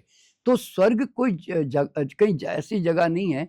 और आपने देखा होगा कि स्वर्ग के बारे में जो हमारे लोगों ने शास्त्र में लिखे भी, तो आपने देखा होगा कि शास्त्र किसने लिखे? पुरुषों ने लिखे, महिलाओं ने नहीं लिखे। इसलिए पुरुषों ने जो शास्त्र जब लिखे तो उन्होंने शराब और शवाब की कामना कर दी कि भाई ऊपर जाओगे तो ये सब मिलेगा। क्या मिलेगा? अप्सराएं, मेनकाएं, ये सब मिलेगी। तो भाई एक बात सोचो, अगर स्त्री अगर इस शास्त्र को लिखती तो क्या वो ऐसे अप्सराएं, मेनकाओं की कामना करती? पुरुष ही कर सकता है ना। अच्छा, फिर कहते हैं ऊपर शराब मिलेगी। कौन सी वाली मिलेगी जी? जो सोमरस, जो देवता पीते हैं जी। अरे भाई, अगर देवता भी शराब पीते हैं यानी कि सोमरस पीते हैं, तो इसका मतलब ऊपर भी टेंशन। क्योंकि कारण क्या है? अपने से भागता कौन है? अपने से कौन मुक्त होना चाहता है? जिसको दुख है। लेकिन जब पहले ही अगर स्वर्ग में आनंद है, तो फिर ये दूसरा सोमरस से कौन सा बड़ा आनंद आने वाला भाई? तो मेरा मानना क्या है कि जिसको जीवन में बड़ा स्वाद मिल जाता है ना, वो कभी छोटे स्वादों में उलझता नहीं है। तो इसीलिए ऊपर, अब जरा सोचो, मुसलमानों में कहा जाता है 72 हूरें मिलेंगी। 72 हूरें, हाँ। तो आप जरा सोचो, एक दो हूर को तुझे धरती पर संभालना तेरे लिए मुश्किल हो रहा है, तू कहाँ 72 हूरों को संभालेगा यार? पर पता नहीं, मतलब ये क्यों आदमी को, क्यों औरतों के प्रति, देखिए मुझे लगता है ये शायद नेचुरल है। क्या है कि आकर्षण है कि वो ऊपर जाके मेनकाओं के साथ, अप्सराओं के साथ मजे करना चाहता है। बस ये उसके दिमाग में वासना भरी हुई है। और क्या कर लेगा ऊपर जाके? अच्छा, खुद आदमी खुद अपने आप से पूछे, क्या करूंगा स्वर्ग में जाकर? कितने अच्छे गद्दे पे सो जाऊंगा। मैं तुम्हें गारंटी देता हूं, इस समय जितने अच्छे गद्दे मिल रहे हैं ना हमारे यहाँ पे धरती पर, उतने गद्दे ऊपर अच्छे नहीं है, क्योंकि वहां ऊपर मैन्युफैक्चरर नहीं है। इसलिए अगर आप पूछो सबसे बढ़िया मिठाई कहाँ मिलेगी, मैं बोलूंगा हमारे धरती पर जी, हल्दीराम बीकानेर वाले हमारे यहाँ बढ़िया है जी। वो ऊपर तो नहीं है जी, पक्की बात है। ऊपर मतलब आप ऊपर जाओगे तो ना अच्छे, कुछ भी ऊपर अच्छा नहीं है। ना मोबाइल है, ना इंटरनेट है, ना यूट्यूब है, ना कोई सिनेमा है, ना कोई न्यूज़पेपर, कुछ भी नहीं है वहां पे। तो तुम ऊपर जाके क्या कर लोगे? कौन से स्वर्ग में जाओगे और कौन सा मजा ले लोगे भाई? तो मैं कहता हूं धरती पर ही स्वर्ग को खोज लो, और धरती पर ही स्वर्ग है। अच्छा, इतनी रोज मोबाइल के अंदर और टीवी के अंदर इतनी हीरो हीरोइन को देख रहे होते हो, अब इससे बढ़िया और कितनी अप्सराएं ऊपर देखनी है भाई तुम्हें जाके? ऑलरेडी हॉलीवुड बॉलीवुड की देखते हो ना, तो भैया बस करो ना, ऊपर जाके और क्या कर लोगे? तो मतलब क्या होता है, हर तो स्वर्ग नरक की जो कामना है ना, ये हमारे हमारा इस प्रकार से मानसिक समझो कि एक अधूरी वासनाओं के लिए हमने ऐसा गढ़ दिया ऐसा वर्ड। देखिए आपने देखा होगा गरीब का स्वर्ग हमेशा अलग होता है। गरीब कहेगा तुझे ऊपर जाके क्या करना है, तो जो उसको नहीं मिला वो उसकी तो कामना करेगा ना कि ऊपर मेरी लोग मालिश कर रहे हैं, बड़ा बड़ा बंगला है, मेरी 4-5 कारें हैं, सो ऐसे सोचेगा। और अमीर को पूछे तुझे कैसा स्वर्ग चाहिए, तो वो क्या बोलेगा, कुछ नहीं जी, जंगल, हर्ट्स, नो फोन कॉल्स। क्योंकि वो भुगत चुका है, यहाँ पे वो दुख देख चुका है उसका लग्जरी का, तो वो उसको ऑपोजिट चाहिए। तो आपने कभी भी देखा होगा कि अमीर आदमी उस जगह जाता है जहाँ झोपड़ी सब वो सब चीजें, शांति न जमीन सब होती है, और ये लोग 5 स्टार की कामना कर रहा होता है जो गरीब आदमी होता है। तो मतलब तो इस तरह से स्वर्ग जो है ना कहीं कोई जगह नहीं है। और मैं ऐसा मानता हूं कि स्वर्ग अभी इसी पल में है अगर आप चाहो तो। मैंने एक शेर लिखा है इसके बारे में कि हम हर जन्म को जन्नत में बदल देते हैं, हम हर जन्म को जन्नत में बदल देते हैं, इसलिए खुदा भी डरता है मुझको जन्म में भेजने को। तो भगवान मुझसे डरता है क्योंकि उसको मालूम है कि ये स्वर्ग खड़ा कर देगा। तो भाई ये जो पल तुम्हारे पास में है, तुम इसको स्वर्ग की तरह जियो कि नरक की तरह, ये तो चुनाव तुम्हारा है ना भाई। तो कहने का मतलब क्या है कि जिसको अगर कोई कहता नहीं जी ऊपर जाएगा तो ऊपर कढ़ाई में तेरे को तला जाएगा, तेरे को ये क्या, ये सब। हाँ, तो देखिए मैंने कहा ना कि पिछले जमाने में लोगों को डरने का कोई रास्ता नहीं था, कोई साधन नहीं था। एक भाई अगर बहन को पीट रहा है ऐसे ही झगड़े में, तो माँ कहती थी तू पीटेगा ना तेरे हाथ में कांटे पैदा हो जाएंगे। ऐसे मान लो कई तरह की कहानियां चलती है। तो जरूरी था कि अगर तू ऐसा करेगा तो तुझे कढ़ाई में तला जाएगा। तो लेकिन एक्चुअल में जरा सोचो कि अगर कोई ऐसी जगहें हैं तो जरा सोचो सारे साधन भी तो चाहिए ना भाई। अगर कोई क्या स्वर्ग में गया, नरक में गया, तो स्वर्ग में जाके क्या किया भाई? कोई कुर्सी टेबल चाहिए, बैठने के लिए पलंग वलंग चाहिए, खाना पानी करने के लिए रसोईया चाहिए, सामान चम्मच सब चाहिए, या नहीं तो कपड़े लत्ते भी चाहिए ऊपर। तो मतलब नरक में गए तो कढ़ाइयाँ चाहिए उसको तलने के लिए, तो फिर तेल चाहिए, तो तेल की मैन्युफैक्चरिंग भी चाहिए। तो आप जरा सोचिए कि ये सब कल्पनाएं कितनी अद्भुत है, अजीब सी है। तो जिसको हम कहते हैं ना नरक, वो नरक क्या मालूम है आपको? देखिए आपका जो गिल्ट होता है ना, गिल्ट फील करते हैं, आपको अच्छा नहीं लगा, वो बुरी लगी बात आपको ना। अब चाहे वो किसी ने गलत कहा तो बुरा लगा कि आपको गिल्ट हो रहा है इसलिए बुरा लगा। आप एक बात को लेकर अगर लंबे समय तक उसको माइंड में रखते हो तो यूं समझ लो कि तुमने एक पकोड़ा एक बार बनाया, फिर वापस उस पकोड़े को उठाया, फिर वापस अपने तेल में डाला, फिर दोबारा उस बात को याद कर रहे हो, उसको फिर तल रहे हो। ऐसे 2 बार, 10 बार, 1000 बार तलते रहते हो, बार बार पकोड़ा निकालते हो, तलते रहते हो। तो इसको कहते हैं नरक में तुझे जलाया जाएगा या तुझे ऐसे किया जाएगा। तो जो आदमी किसी बात को लेकर दिमाग में तनाव लेता है, चिंता करता है, किसी की बात का अपमान को लेकर आज तक हर्ट हुए जा रहा है, तो वो समझो कि कढ़ाई में तल ही रहा है वास्तव में। ओवर थिंकिंग करना। ओवर थिंकिंग क्या है? वो अपने आप को तलने का तरीका कि मैं एक ही बात को लेकर बार बार मैं सोचे जा रहा हूं उस बात को। तो देन तो उससे क्या हो रहा है, आप actually you are burning your whole chemistry and hormones. एक नेगेटिव भाव जब बॉडी में चलता है तो पूरी बॉडी में एक हार्मोनल चेंजेस आना शुरू हो जाता है, कार्टिजोल पैदा होता है उससे, और उसके कारण जो हमारे बॉडी में परिवर्तन। तो इसलिए इसको मैं कहता हूं नरक में जी रहा है आदमी। तो नरक का मतलब है living in negative feelings, negative belief, ये नरक है। And living in strong positive beliefs, positivity of life, तो देन यू आर इन ए स्वर्ग, सीधा हिसाब है। तो इसलिए कभी भी ध्यान में रखना कि मरने के बाद जो है जिसको हम स्वर्ग कहते हैं ना, वो स्वर्ग क्या मालूम है, आप इतने ऐसे डायमेंशंस में चले जाते हो जहां ना कोई बंधन, ना कोई विचार, केवल लाइट, प्रकाश, शांति शांति, और सब अच्छी आत्माएं जो हमारे जीवन में हमारे कभी धरती पर रही, उनकी चेतनाएं वहां पर होती है, जहां ऐसा लगता है कि बस कोई दर्द नहीं, कोई पीड़ा नहीं, कोई शरीर नहीं, कोई मन नहीं। दुख क्या है? आप किससे भागना चाहते हो? आप मन से भागना चाहते हो, भावनाओं से भागना चाहते हो, शरीर से भागना चाहते हो। वहां तो शरीर मन भावना है नहीं।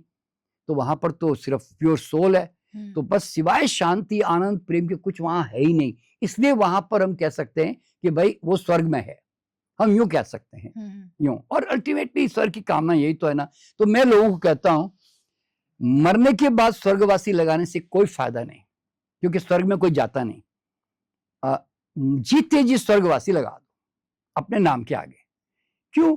क्योंकि अगर आप चाय मजे से पी रहे हो, खाना मजे से खा रहे हो, काम मजे से कर रहे हो, गाड़ी मजे से चला रहे हो, लोगों से मजे से मिल रहे हो ना, और हर पल मजे से स्वर्ग की तरफ जी रहे हो ना, तो फिर अपने नाम के आगे स्वर्गवासी अभी से लगा दो। सर आपकी पूरी बात हमने सुनी, यही चीज समझ में आया। कोई ईश्वर नहीं, कोई कहीं नहीं बैठा है, ठीक है, और कोई यमराज नहीं है, कोई वैतरणी नदी नहीं है, कोई नरक नहीं है, कोई स्वर्ग नहीं है। और फिर वो क्या खाली हिंदू को लेने आएगा क्या? हाँ, फिर बेचारे मुसलमान है, क्रिश्चियन है, बाकी जातों को लेने कौन जाता है फिर? इनके कोई देवता देवी देवता नहीं है क्या इनके कोई? ये भी पॉइंट ऑफ व्यू नोटेड। नहीं, देखिए, अगर पूरे वर्ल्ड में अगर आप हिंदू सभ्यता का अगर आप परसेंटेज 750 करोड़ पूरे वर्ल्ड की पॉपुलेशन कही जाती है, पूरे पॉपुलेशन में 14% के आसपास हिंदू होंगे, मतलब जो कि इन चीजों को मानते होंगे। तो भैया 86% की पॉपुलेशन को कौन लेने आता है, और उनको कौन कंट्रोल कर रहा है भाई? और उनके, अच्छा, स्वर्ग भी जाओगे तो देखिए, अगर आप गूगल में जाके सर्च करोगे ना, गूगल में 4000 से 10,000 के 20 धर्म बताए गए हैं। इतने धर्म गूगल में लिखे गए हैं, पता नहीं इतने धर्म कहाँ है, मैं भी पता नहीं है। मैं तो कहता हूँ छोड़ दो जी, मैं कहता हूँ 200 होंगे जी। तो 200 भी धर्म अगर है तो 200 धर्म के स्वर्ग भी तो अलग रहेंगे ना भाई। मुसलमानों के अलग, क्रिश्चियन के अलग, चाइना के अलग, कोरिया के अलग, अफ्रीका के अलग। तो भैया कौन से स्वर्ग में जाओगे फिर? ये भी तो क्वेश्चन आता है ना। सर एक और सवाल आता है कि जब किसी व्यक्ति की मृत्यु हो जाती है तो उसकी आत्मा जो है बहुत, मतलब 13वीं जब तक ना हो जाए, वो अपने परिवार के साथ वहां मौजूद रहती है। हाँ जी। ये क्या सच है? नहीं, देखिए क्या होता है कि सोल जनरली जो लोग समझते हैं ना कि 13वीं तक उनकी सोल रहती है, ये अभी तक, देखिए सच कितना है, मैं अभी इतना ही कह सकता हूँ मेरे अनुभव से। ये मेरा अनुभव है, इसलिए इसको कोई लोग गलत ना माने, कि अभी इतने हजारों लोगों को जब मैं उनको लेके जाता हूँ, पूछता हूँ उनको, मैं जब पिछले जन्म में मर जाते हैं ना, तो मैं उनसे पूछता हूँ, देखो भाई तुम्हारी डेथ हो गई, तुम कितनी देर वहां पे रहे?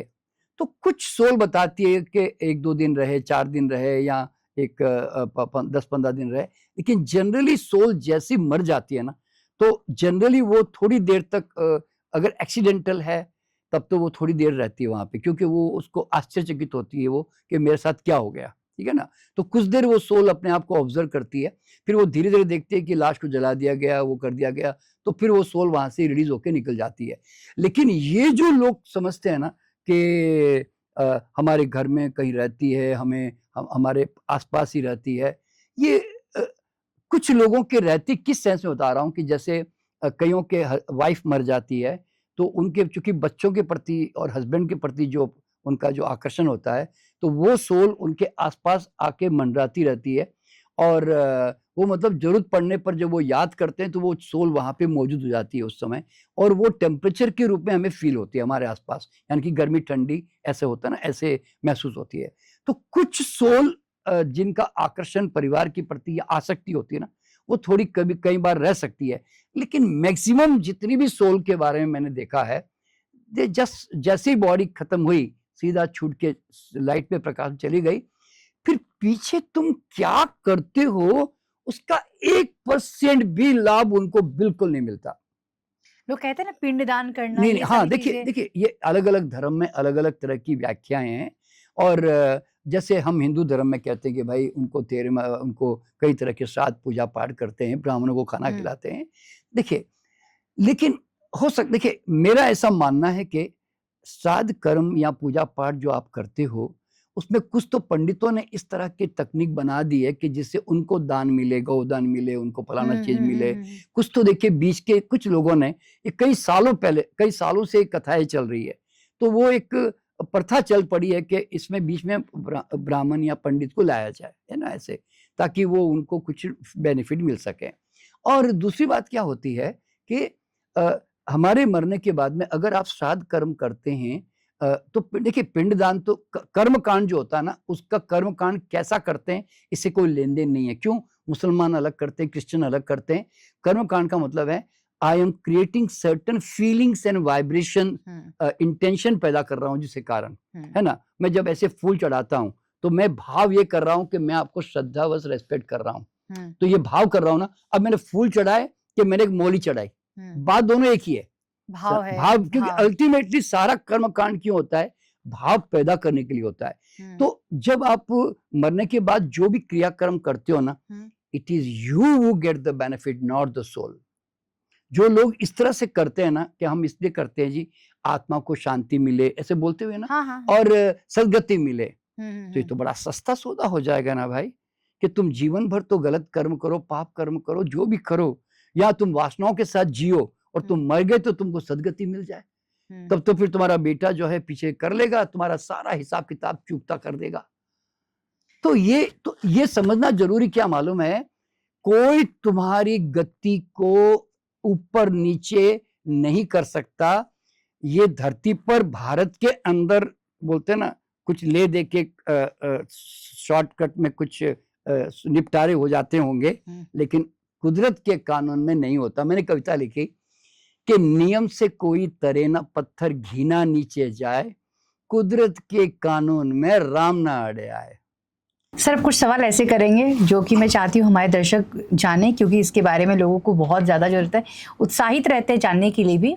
सर ये बताइए कि आत्मा जो है वो मोक्ष कब प्राप्त करती है?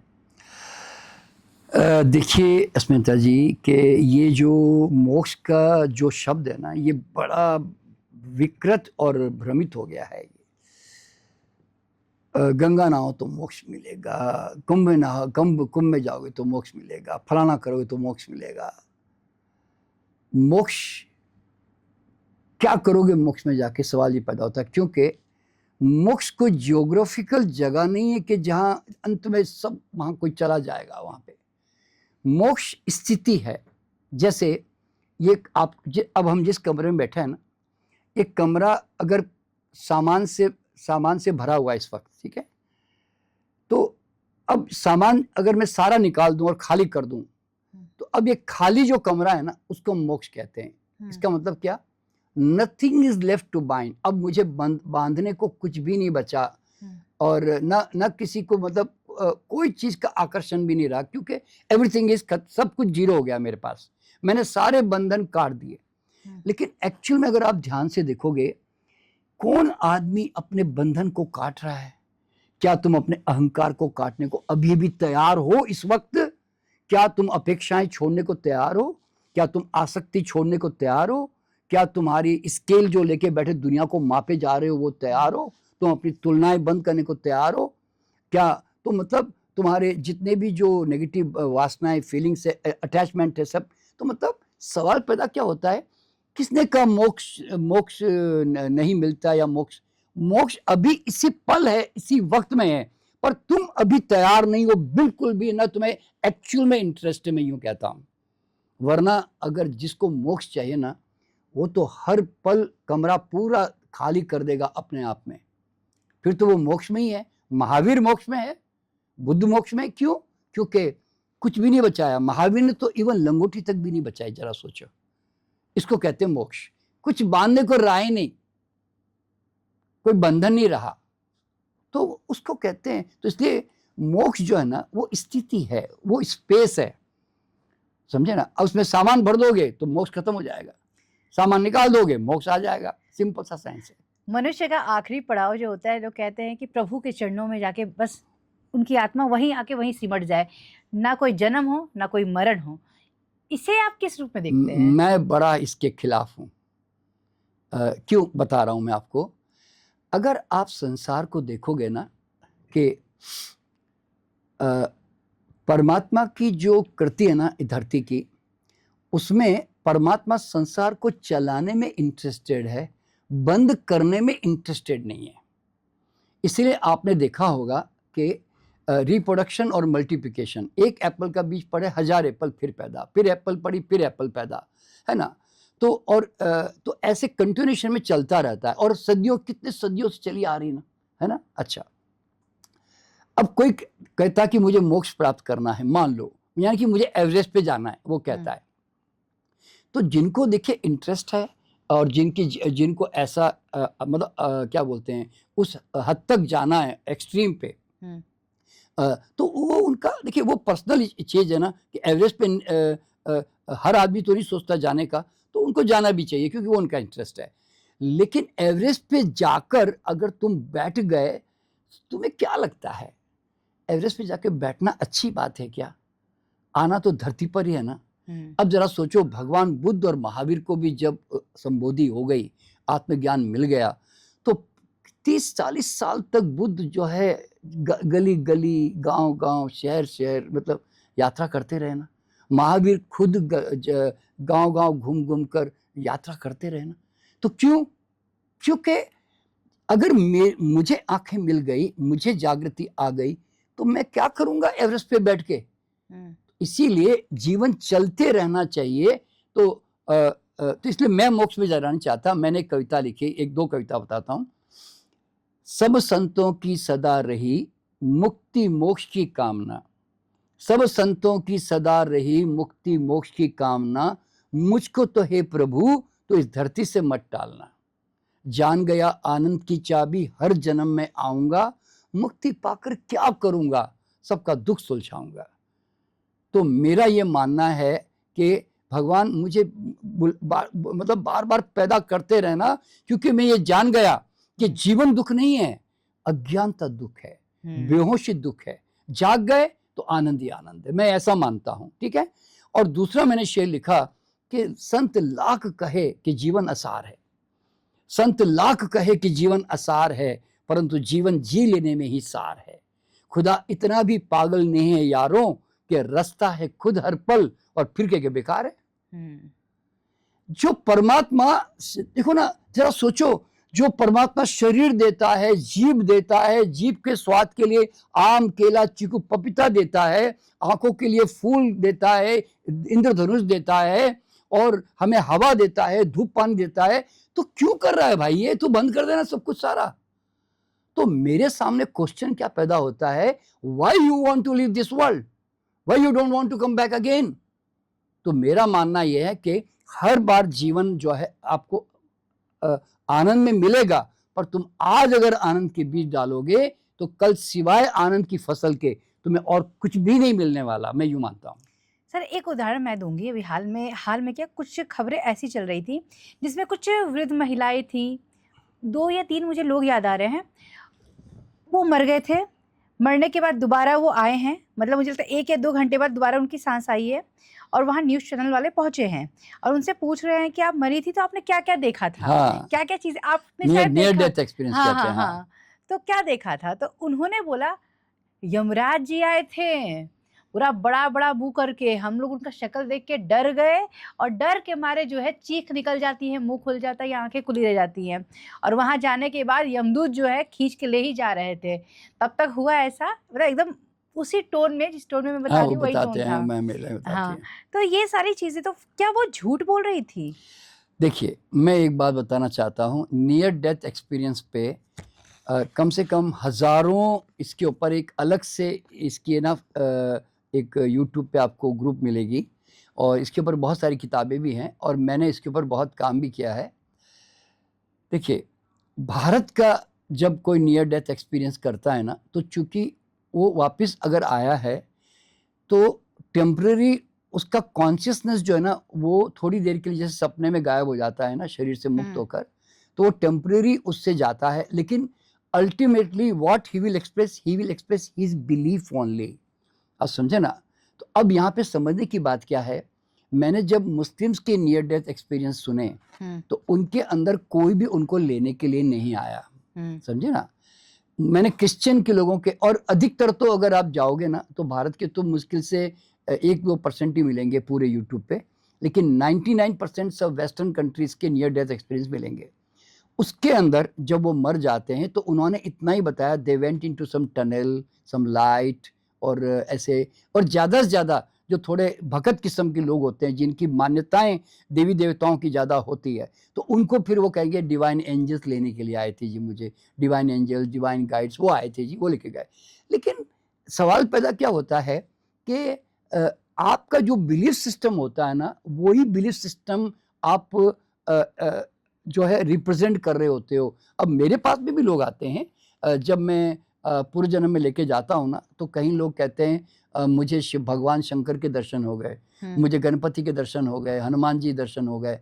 तो मैं अच्छी तरह समझ जाता हूँ कि ये सब उनके अचेतन मन के बिलीफ के प्रक्षेपण मात्र है। क्योंकि हनुमान जी कोई आदमी कोई ऊपर बैठा हुआ थोड़ी है कि जो आपको जाते वहाँ मिलेगा कि शंकर बैठे हुए हैं कि दुर्गा बैठी हुई है। तो मतलब ये तो देखो, ये गॉड जो जितने भी हम सिंबल बनाते हैं ना, ये सिंबॉलिक प्रेजेंटेशन है। आज अगर हम कहते हैं कि अग्नि देवता, वायु देवता, पृथ्वी देवी, सरस्वती देवी, लक्ष्मी देवी, कोई एक्चुअल थोड़ी होती है लक्ष्मी देवी या Saraswati Devi. They are all representation of certain energies, है ना। तो वो सर्टन एनर्जीज के रूप में होते हैं। अब आपका बिलीफ अगर इस तरह का है तो आपको वो दिखाई देगा। क्यों मालूम है, मैंने ये देखा कि जो साईं बाबा के भक्त थे ना, उनको साईं बाबा दिखता है, दूसरे भगवान दिखते ही नहीं उनको। वो साईं बाबा के भक्त हैं, जो आजकल वो जो शिरडी वाले साईं बाबा ऐसे, तो उनको वही दिखते हैं। जब भी जाते हैं वो उनको वही भगवान दिखाई देते हैं। तो फिर ये सब चीज़ें मैं अनुभव करके समझ सकता हूँ कि after all you will see what is your belief system.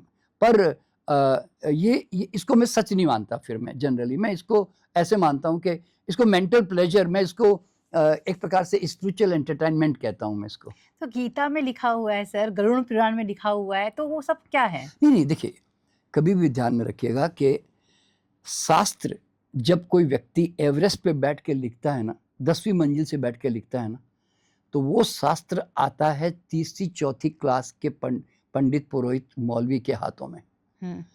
और आप जरा सोचो, आज आप कृष्ण के उस स्तर तक जाकर आप जब तक उसको नहीं समझ सकते, तो आप कृष्ण की बात को कैसे समझ पाओगे आप? क्योंकि you are not up to that standard to understand him. वो पीएचडी में बात कर रहा है और तुम 4थी क्लास के किताब लेकर बैठे हुए हो, समझे ना। इसके कारण क्या हो गया कि उनका इंटरप्रिटेशन गलत हो गया। पहली बात वो गलत नहीं, ध्यान रखना।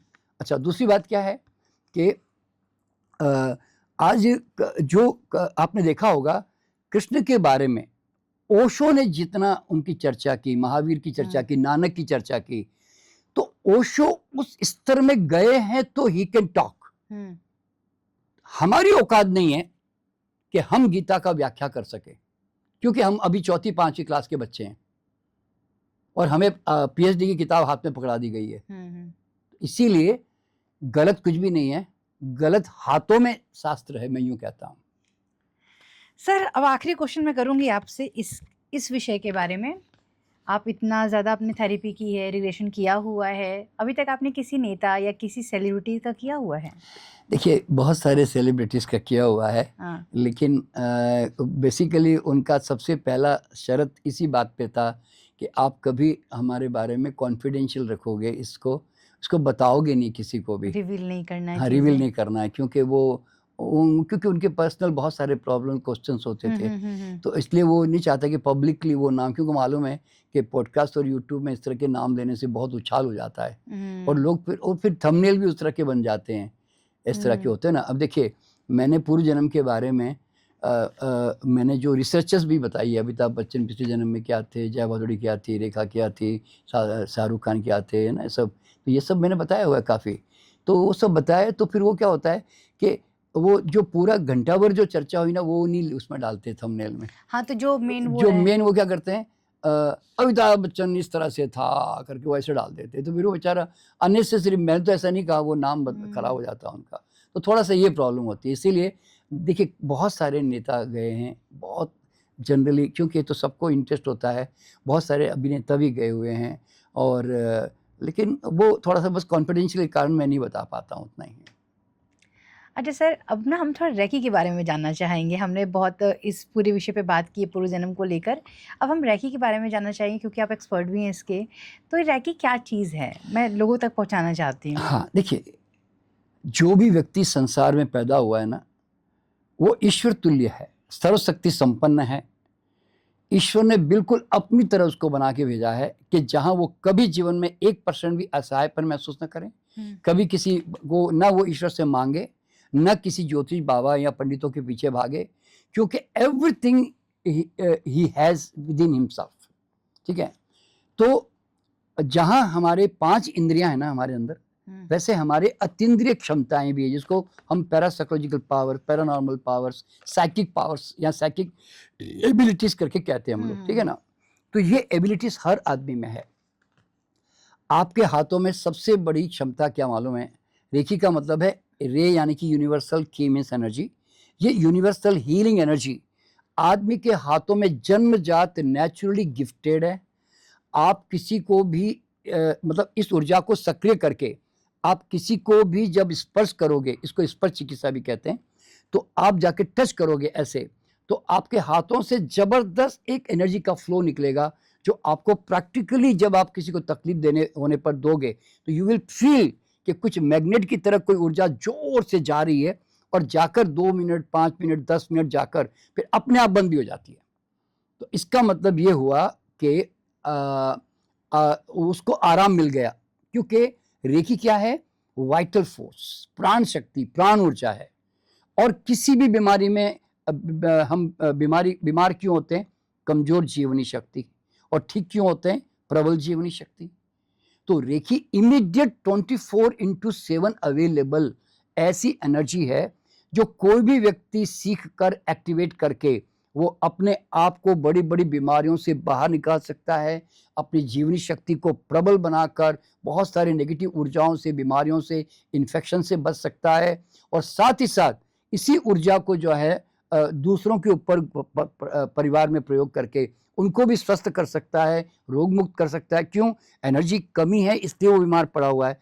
तो आज रेकी इतनी अद्भुत अवेलेबल, इतनी अद्भुत शक्ति, देवीय शक्ति जो आज हमें अवेलेबल है, आज हम नहीं जानते हैं, ना उपयोग कर पा रहे ना, ये हमारा बहुत बड़ा दुर्भाग्य है।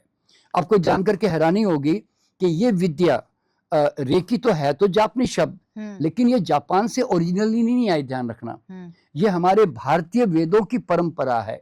हमारे भारतीय शास्त्रों में, जहाँ ऋग्वेद में, अथर्ववेद में इसके प्रॉपर मंत्र लिखे गए हैं। अयम में हस्त जो भेषज अयम, कि हे मानव तेरे हाथ औषधि युक्त है, शुभ स्पर्श वाला है। हे मानव तू अपने इन शुभ स्पर्श से तू रोग मुक्त कर और लोगों को स्वस्थ कर। इतना क्लियरली लिखा हुआ है। लेकिन मुझे हैरानी इस बात की होती है कि भारत की ये महाविद्या, ब्रह्म विद्या, ये इतने 5000 साल तक हमारे किसी भी आध्यात्मिक गुरुओं को, बाबाओं को या किसी भी व्यक्ति को क्यों नहीं मिली और क्यों उन्होंने भारत में इसका विकास नहीं किया? क्योंकि ये विद्या हमें कोई भारत से नहीं मिली। भारत से ये तिब्बत गई, तिब्बत से बुद्धिस्ट मंक के द्वारा जापान गई और जापान जाकर वेस्टर्न कंट्री गई। अब वेस्टर्न कंट्री की खूबी क्या है? दे आर सो ऑनेस्ट लोग हैं कि अगर किसी चीज में दम होगा ना तो बाजार में सीधा साधा उतार कर वो आपको सिखा भी देंगे, बता भी देंगे। वो गेरुए कपड़े पहन के, दाढ़ी बढ़ाकर अपने आप को है ना बड़ा सिक्रेटिव बनाने की कोशिश नहीं करेंगे। तो उसके कारण हमें ये विद्या, हमें पता चली कि रेकी नामक कोई चीज भी होती है। तो कहने का मतलब क्या है कि देखिए ना, आज भारत के अंदर जो है ना ये सारी विद्याएं हैं। यानी कि हम आज टेलीपैथी समझते हैं, हम आज रेकी समझते हैं, पास्ट लाइफ, पूर्व जन्म समझते हैं। मैं कहता हूँ रेकी और पूर्व जन्म ही मान लो, इन दोनों के ऊपर ना तो कोई एक भी यूनिवर्सिटी काम कर रही है, ना कोई बाबा संत महात्मा इसके ऊपर काम कर रहा है। अभी कुछ 2-4 सालों से हमारा जब संपर्क हुआ है तो रामदेव जी के यहाँ पर बच्चों को अब प्रैक्टिकली आंख पे पट्टी बांधकर तीसरी आंख जगाकर उनको ट्रेनिंग दी जा रही है। और आर्ट ऑफ लिविंग रविशंकर जी के यहाँ, वहाँ पे स्पेशल एक इंस्टीट्यूट चलता है जहाँ बच्चों से चम्मच मोड़ना, कोई टेलीकाइनेसिस करके सामान को ये हिला देना, ऐसा बहुत कुछ। तो वहाँ पे आँख पे पट्टी बांध के रिमोट वीविंग करना, ऐसे बहुत सारे काम चल रहे हैं। तो अब थोड़ा थोड़ा कुछ हमारे अच्छे अच्छे संत महात्मा जाग रहे हैं जो इन विद्याओं का उपयोग कर रहे हैं। तो कहने का मतलब क्या है कि रेकी आज घर घर हर व्यक्ति को जाननी चाहिए। जैसे आंख हमारे पास है तो आज हम क्यों अंधे बनकर जी रहे हैं हाथों के मामले में? भाई आपके हाथ जगन्नाथ है, तो इसको थोड़ा सा मेडिटेशन करके ना कोई भी सक्रिय कर सकता है। मैं थोड़ा बताना चाहूंगा कि हमारे यूट्यूब चैनल पे डॉक्टर एनके शर्मा आप डालेंगे ना, तो हर 15 दिन में मैं आता हूँ, मैं फ्री में सिखाता हूँ, सबको सिखाता हूँ। आप लोग जाइए, उसमें 5 घंटे का सेशन होता है, आप आराम से सीखिए, उसको पूरा सीख कर अपना उपयोग प्रयोग कीजिए और दूसरों को भी प्रचार प्रसार कीजिए, ताकि जन जन तक ये पहुँचे, घर घर पहुँचे। तो बस हमारा यही मिशन है कि ये विद्या हर आदमी को जाननी चाहिए। क्यों? ये विद्या सिर्फ हमारे सेल्फ फीलिंग, अदर फीलिंग तक सीमित नहीं है। आप इससे पेड़ पौधे में अगर सूख रहे हैं तो नई ऊर्जा पैदा करके आप हरा भरा कर सकते हो। जानवर को अगर तकलीफ हो रही है, कुत्ते बिल्ली गाय किसी चूहे पक्षी को, तो इमीडिएट रेकी करके उसको नया प्राण, नव ऊर्जा देकर उसको वापस ठीक कर सकते हो। इतनी ताकत है इसके अंदर। तो इसीलिए पानी चार्ज कर सकते हो, खाना चार्ज कर सकते हो, नॉन लिविंग के साथ कम्युनिकेशन कर सकते हो रेकी के अंदर। तो मतलब रेकी अणु अणु के हर चीज के साथ जुड़ने की कला है। मैं इसको महायोग कहता हूँ, मैं इसको परम योग कहता हूँ। तो इसलिए इसको जरूर सीखें, जब भी मौका मिले जरूर सीखें। बस सर, ये हम रेकी के बारे में बात करते हैं तो ये विषय बहुत लंबा होगा, बहुत लंबा और है। मैं चाहूंगी कि इस विषय पे हम जरूर आगे भी बात करें अगले पॉडकास्ट हाँ। में। लेकिन मैं हमारे दर्शकों को एक, कह सकते हैं, उपहार देना चाहती हूँ एक लाइव डेमो के थ्रू। तो प्लीज़ मैं यहाँ पे किसी को बुलाती हूँ जिनके सिर में दर्द है, और मैं देखना चाहती हूँ लाइव कि सर कैसे जो है रेकी के माध्यम से इस दर्द को ख़त्म कर देते हैं। दोस्तों, अगली बार जब मैं आऊँगा पॉडकास्ट में ना, तो मैं आपको रेकी जरूर सिखाऊंगा और आप लोग भी तैयार रहिएगा उसके लिए। बिल्कुल बिल्कुल, मैं भी चाहती हूँ। आयुषाना सर, इनके सिर में हमेशा दर्द रहता है। अच्छा, और तो आप एक काम करें, आप मेरे सामने यहाँ बैठ जाएं, ऐसे उस तरफ सर करके, नहीं उस तरफ कैमरा में सर, आ उस तरफ जाएंगे, करके, देखिए उस तरफ सर कर दे। नहीं, उस तरफ, सामने की तरफ सर इधर कर दे। सामने, इधर, हाँ हाँ, इधर यूँ, कर हाँ, लो। और मेरे यहाँ पे आप मेरे पास में आ जाए, यूँ, हाँ, बस यूँ, बस ठीक है, ओके। अच्छा, आपको सर में जनरली दर्द कहाँ पे, किस तरफ होता है जनरली? कैप खोल लो, बता दो। सामने की तरफ होता है। अच्छा, तो सामने की तरफ होता है तो फिर एक काम करें, थोड़ा इधर मुड़ जाए, मेरी तरफ मुड़ जाए, हल्का सा मुड़ जाइए, थोड़ा सा मुड़ जाइए, और मुड़ जाइए थोड़ा सा, हाँ, थोड़ा मुड़ जाइए, बस ठीक है, इतना ही, बस ठीक है। और आराम से एकदम सीधे रहकर आप आराम से रिलैक्स अवस्था में बैठ जाइए, ठीक है। और आप है ना, एक 4-5 बार थोड़ी थोड़ी लंबी और गहरी सांस पूरी ऊपर तक लेकर, और 1 2 3 तक रोककर फिर धीरे से छोड़िए, बड़े आराम से, ठीक है ना। ऐसे 4-5 बार कीजिए जब तक मैं अपना काम करूँगा, ठीक है। ओके, चलिए रिलैक्स हो जाइए। Okay, close your eyes and take few deep breath. लंबी गहरी सांस बहुत आराम से लीजिए, पूरी ऊपर तक धीरे धीरे, और फिर जितना ऊपर आराम से ले उतनी धीरे से फिर धीरे धीरे छोड़िए, जल्दी मत छोड़िए, ठीक है। ऐसे 4-5 बार कीजिए जब तक मैं आपको उपचार करता हूँ मैं आपको, और लगातार श्वास इसी तरह लेते रहिए, छोड़ते रहिए।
इनका सर दर्द बहुत पुराना सर दर्द है इनका।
वैसे इनको हीलिंग की बहुत ज़रूरत है, लेकिन काफ़ी हद तक अभी हीलिंग दी है, अभी इनको आराम मिलेगा। हाँ ठीक है। अब आप बता सकते हैं कैसा लग रहा है? कैसा लग रहा है अब आपको? कितना परसेंटेज आप कह सकते हैं कि आपकी, हालांकि अभी मैं सच में बताऊं तो आप बहुत ज़्यादा हीलिंग मांग रहे हो सकता है मुझे 15-20 मिनट भी लग जाए, लेकिन अभी आपका काफ़ी पुराना सर दर्द है मुझे ऐसा लगता है, क्योंकि हीलिंग बहुत ज़्यादा जा रही थी, ठीक है ना? तो अभी आपको कितना परसेंटेज लगता है आराम मिला आपको? करीब 15 to 20। अच्छा, 15 से 20। ऐसा आपको लगता है अभी काफ़ी रिलीफ और रिलैक्स हो गया? अच्छी बात है। लेकिन अभी थोड़ी देर के बाद, अभी एक 15-20 मिनट और ज़्यादा आराम लगेगा, मतलब 50-70% तक आराम लगेगा। लेकिन अगर मैं 2-3 दिन 4 दिन दूँ आपको, तो फिर आपका पूरा 100% ठीक हो जाता है, ठीक है ना? यूँ, ओके, चलिए अच्छी बात है, बढ़िया। चलिए क्लोज अप। आपने लाइव डेमो दे दिया। सर आपने इतनी अच्छी तरीके से जो है इस प्रॉब्लम को, मुझे लगता है कि 15 to 20% लड़के ने खुद ही बताया कि कम हो गई ये चीज़ें, और लगातार चीज़ें अगर होती हैं तो फिर सही भी हो जाएंगी। सर मैं चाहूँगी कि अगला जो हमारा पॉडकास्ट हो, रेकी एक हमारा पूरा सब्जेक्ट ही हो जिस पे हम प्रॉपर टाइम दे पाएँ और आपसे जो है हम बहुत सारी चीज़ें सीख पाएँ। नहीं, बिल्कुल, अगली बार आऊँगा तो मैं पूरी तरह लोगों को प्रैक्टिकली रेकी सिखा भी दूँगा और घर में आपको करवा भी दूँगा। जी, सर आप हमारे स्टूडियो में आए, अपना समय दिया, लोगों को इतनी महत्वपूर्ण जो है जानकारी दी, उसके लिए बहुत-बहुत शुक्रिया सबको सर। नमस्कार मेरा। थैंक यू आप सभी का। और आप लोगों को हमारा ये पॉडकास्ट कैसा लगा प्लीज़ कमेंट करके ज़रूर बताइएगा, और क्या-क्या चीज़ आप चाहते हैं अगले पॉडकास्ट में जानना चाहते हैं, प्लीज़ वो भी कमेंट कीजिएगा ताकि मैं सर से वो सवाल अगली बार रख सकूँ। बहुत-बहुत धन्यवाद। Thank you.